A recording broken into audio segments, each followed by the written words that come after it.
Alright guys, let's see if round 2 turns out better than round 1.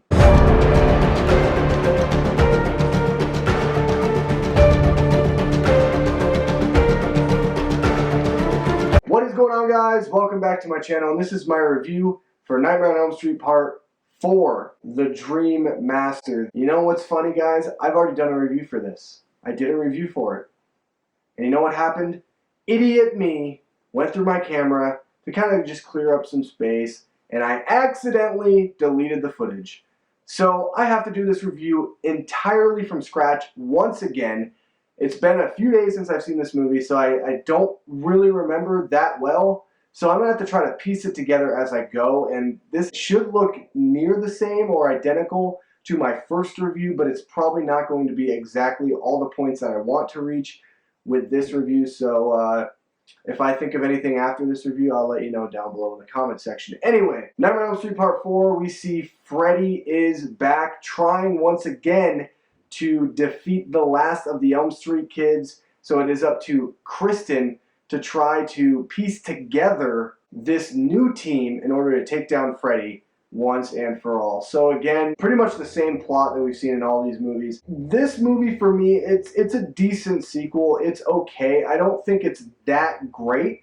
And part of the problem is the movie's just not executed the right way. There are certain moments of this film that I really enjoy with certain characters. I think Alice is a really interesting character, but I didn't buy into her newfound confidence in this film. It just felt like it was rushed, and it didn't feel like everything kind of set in. It's like, boom, she moves on, you know, next step, next step, next step in this process of completely changing her entire character, and it makes her way too round. I have a couple big problems, but my biggest problem is the fact that they recasted the character of Kristen. How dare you recast Patricia Arquette? She is amazing. Now, I love the name of this actress who plays her, Tuesday Night, but she doesn't even hold a candle to Patricia Arquette in this role. I thought she was way too overdramatic.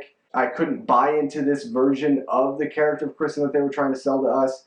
And it's almost like she just kind of stays too stable after the events of the third film, where it just doesn't, you don't buy into where the character's arc progresses to in this film. And so I'm never really truly on board with Kristen. And honestly, this movie's not even about Kristen, it's about Alice. But I wonder if Patricia Arquette wanted more money. I wonder if it's the fact that this movie was directed by a homeless man. That is right, guys. This movie was directed by Renny Harlin, okay? If you don't know who Renny Harlin is, he is a guy who lived on the streets in LA. He was a homeless man, and he kept going to the studio, basically going to the studio asking for them to just give him something. And he kept asking and asking and asking. He'd show up every single day, and finally they're like, fine, you can direct Nightmare on Elm Street 4. And that's just weird, because it's like, that is how you found the director for this film. And you can really tell, because there was moments in this movie where it just feels like someone who directed this movie had no idea about the atmosphere that they should set within the Nightmare on Elm Street films, because it felt like someone that made this movie doesn't understand truly the character of Freddy Krueger, doesn't truly understand this franchise. And I have no problem with Renny Harlin. Hey, dude's got to work, he's got to get paid, he's got to be able to buy that food that he needs and, you know, get off the streets.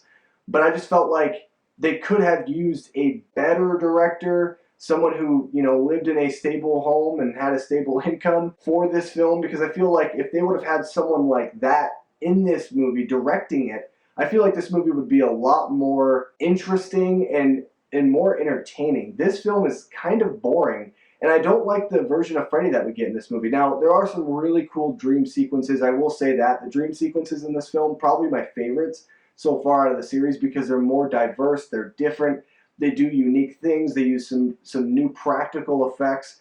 But to me, Freddy is just way too comedic. He really loses that creepiness or that scariness to him.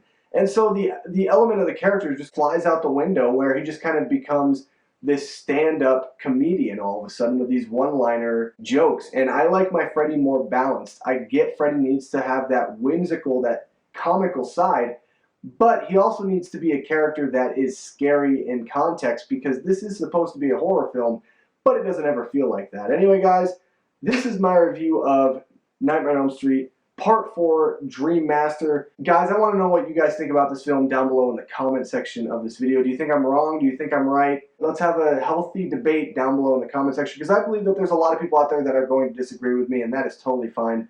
Now, this movie, it's okay. Again, like I said, I don't hate this film. It's definitely one that I would go back and watch again. I just feel like out of the first 4 we've seen, this is probably the weakest, in my opinion, out of all 4 of them. But they do really interesting things in terms of the dream sequences. The characters, you don't really care about them that much. No offense, but I really don't like the characters in this movie. Except for Alice. I think Alice is kind of interesting. Make sure if you guys like this video to drop a like down below. It really means a lot, and it's supporting the channel. Subscribe to my channel for more content just like this, as next time I'll be talking about Nightmare on Elm Street Part 5, Dream Child. Anyway, guys, I will see you in my next video. Goodbye.